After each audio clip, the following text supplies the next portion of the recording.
Hello fellow bus nuts, geeks, enthusiasts. Welcome to another episode of Motor Coach World. My name is James. The term bus company can encompass a wide variety of different vehicles. Some bus companies own motor coaches like the one I work for, while others have fleets of limousines, school buses, and all of the above. Today I'm going to be talking about owning, managing / operating a fleet of motor coaches and how not to lose your shirt while doing so. A new motor coach today can carry the price tag of around $500,000 to $1 million depending on the make, model, and what type of luxury packages you want to have on them. Very similar to buying a new car from the dealership, one can choose from all sorts of trims and amenities that can come pre-installed on the coaches. However, if your funds are limited and the bank doesn't have enough confidence in your handwritten business plan on the 2-ply sheets of Bounty kitchen towel roll, you may have to settle for a pre-owned used coach. Newer models with 50 to 100,000 miles on them, which are considered fairly young coaches, can range from the $200,000 to $400,000 range. A more seasoned coach with around 200,000 miles on the chassis can go for $50,000 to $100,000. As you climb into the seat of your newly purchased secondhand motor coach, having spent what savings you had in combination of the hundreds of thousands of dollars you now owe at the bank, your heart races with excitement and hope as you get ready to launch your new bus company. But before you can even move the bus off the lot and start carrying any paying passengers, you're going to need commercial bus insurance. There are two common insurance packages that motor coach companies use in the US, and those are the $5 million insurance policy and the $10 million insurance policy. Obviously, the higher your insurance policy, the more your rate will be. Your rate will also differ depending on several other factors. For example, your years in business, your fleet size, your geographical location, how many drivers you have on staff, and the age of your fleet. The question now comes to, where are you going to keep a 45-foot motor coach? Whether you decide to rent or buy, you'll need to think about what kind of ground this lot will have. Obviously, a piece of land with just dirt or grass on it would be cheaper. However, 45-foot motor coach that weighs well over 40,000 pounds is not going to fare well sitting on a dirt lot, especially after it rains. You're going to have to make sure that the ground is solid enough to support the weight of a coach bus. Obviously, an ideal place would have a drive-in garage with a built-in wash bay and lavatory dumping station and an underground fuel tank. Maybe even some pre-installed in-ground lifts or pits so that you can lift your bus up or walk underneath it to do some light maintenance. But if you had the hundreds of millions of dollars to throw around to build a bus facility like that, you probably wouldn't be starting a bus company. I mean, you would really have to love buses to put yourself through all that if you were that well off already. After securing a place to keep your shiny new investment, you now have to consider the following things. Keeping your coach clean. After each trip, the outside and inside are going to need detailing.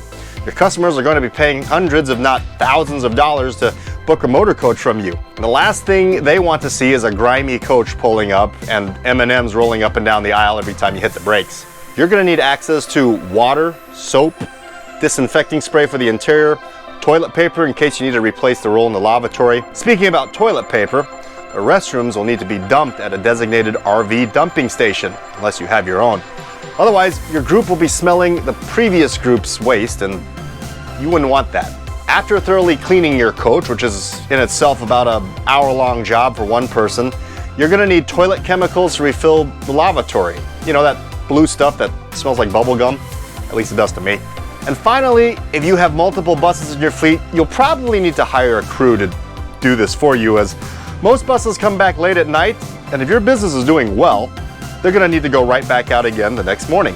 Oh, and don't forget to refuel your coach, as you won't make it too far without that. Most motor coach diesel tanks hold between 200 to 300 gallons of diesel and get around 6 to 9 miles to the gallon, depending on the age of the vehicle, also the make and model of the coach.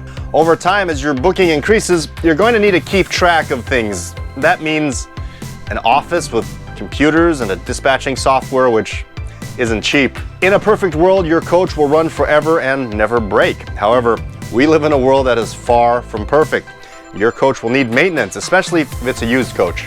Without proper maintenance, one would face consequences, such as breaking down in the middle of a trip.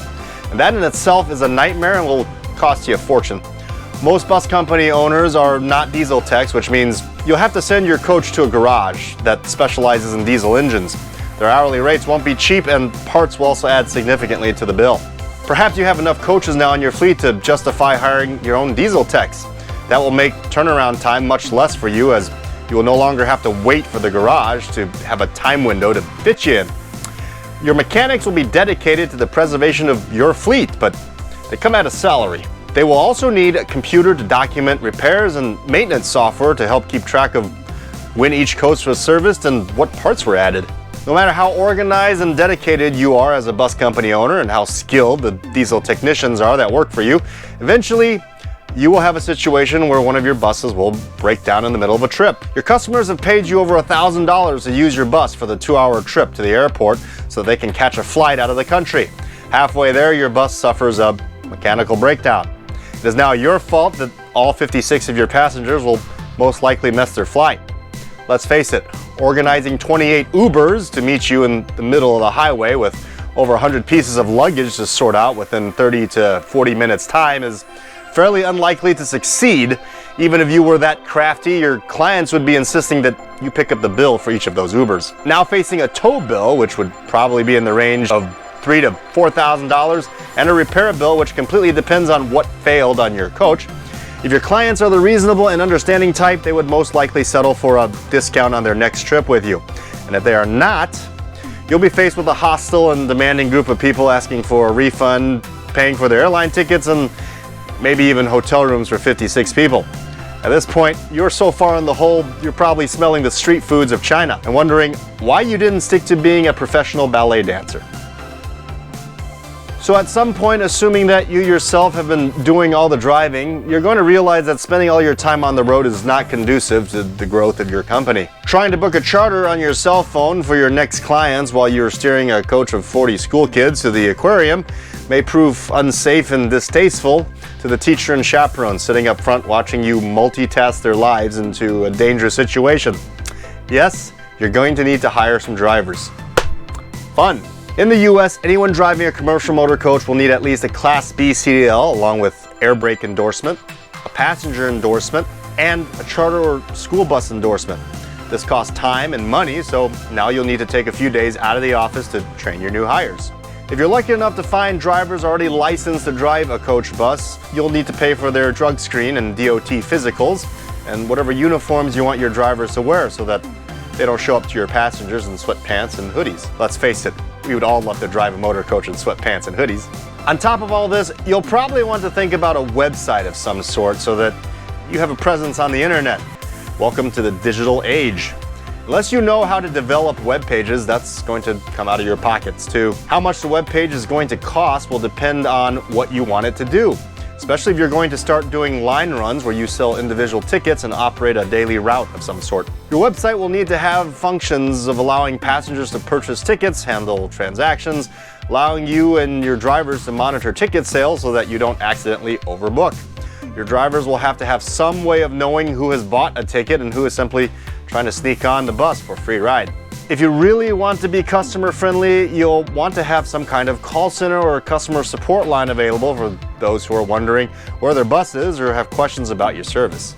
Okay, so I know I've just painted a pretty grim picture of what being a bus company manager or owner is like, but not every day is like what I've described. In fact, once you've established a routine and your own standard operating procedures, watching your buses pull in and out of the garage and going to and coming back from trips is a pretty fulfilling feeling. It takes a very special kind of person to want to do this. It takes a special kind of passion. And don't fool yourself with the fact that just because you love buses and everything about them, that you're going to love running a bus company. Two very different things. Making sure your company is actually making money after all the expenses I've just described is not always easy. It takes a bit of strategy to make sure that you're getting the bang for your buck and treating your customers right. Sometimes you may have to choose between one or the other. Let me explain. On a day you don't have any trips booked, your bus is just sitting there, you're actually spending a lot of money. Just because your bus isn't moving doesn't mean the bills stop. Things like insurance, state inspection stickers, apportioned plates that allow your bus to travel into other states, IFTA stickers, which are interstate fuel tax, all amount to thousands of dollars every year. Not to mention your staff's salary and property bills. Those are things you'll have to pay whether your buses are rolling or not. Also keep in mind that just because you're getting a lot of bookings doesn't mean you're making money. For example, let's say you own a motor coach and your bus has been booked by a high school teacher to take his class of students to Chicago for a day trip. After calculating the distance and time, you charge him $800 for the day. How easy was that? You just made some money to help pay off some of your bills. All of a sudden, your phone rings and now someone wants to charter your bus for 5 days going to Florida. You calculate the price and quote the person $10,000 for his trip. Except for one thing, his trip overlaps your day trip to Chicago with the high school teacher. Now, any fool would take $10,000 over $800, but you made a promise to the high school teacher in which he and his students are looking forward to the fun field trip coming up. This is a situation that many bus companies are faced with on a daily basis. Now imagine you having a fleet of 60 buses and the scenario playing out with all 60. For me, the choice would be to honor the customer. However, this decision is not easy to swallow when you're a smaller company and trying to get on your feet. And for some business owners, it means whether their doors stay open or they close down their business. There really is no right choice here. It depends on each and every individual company's situation. Bus company owners are not super mega rich people. Most of them are constantly in a lot of debt. And if they are a billionaire bus company owner, it's most likely that they're not the first generation owners, and it's taken many decades for their business to have gotten into the state that it is in. The transportation business is a low profit margin industry that takes lots of hard work and a well-oiled team of people. In the end, it's the drivers, the mechanics, the dispatchers, the cleaners that make sure each trip comes back with smiling faces walking off the coach. On a snowy night, an owner of a bus company is probably not the person sitting cozy next to a fireplace enjoying a beverage. Most likely you'll find him or her staring out the window thinking about all the drivers and passengers that are out in the storm and hoping that the training and teamwork will pay off and bring everyone back safely. Somehow in the end though, these people love every bit of what they do. If you found this video enjoyable and informative, please take the time to smash that subscribe and like button like you would a horn behind a clueless driver. Also, please consider supporting my channel by being a patron on my Patreon page, patreon.com/motorcoach. It takes me 2 to 3 days of work to make each one of these videos, from doing the research to deciding what I want to say to editing and finding all these pictures to keep things interesting. You can show your support of my work by being a patron for as low as $1 a month. That's $12 a year. Patrons get certain perks such as being able to view my content a few days earlier on patreon.com/motorcoach, as well as some blooper rolls of me frustratingly messing up my lines as I make these videos. Oh, and by the way, thanks to those of you who have posted topics and questions for me to do videos on. I will get researching on them, so stay tuned. As always, thanks for watching, and remember, if you're watching this, you are part of the motor coach world.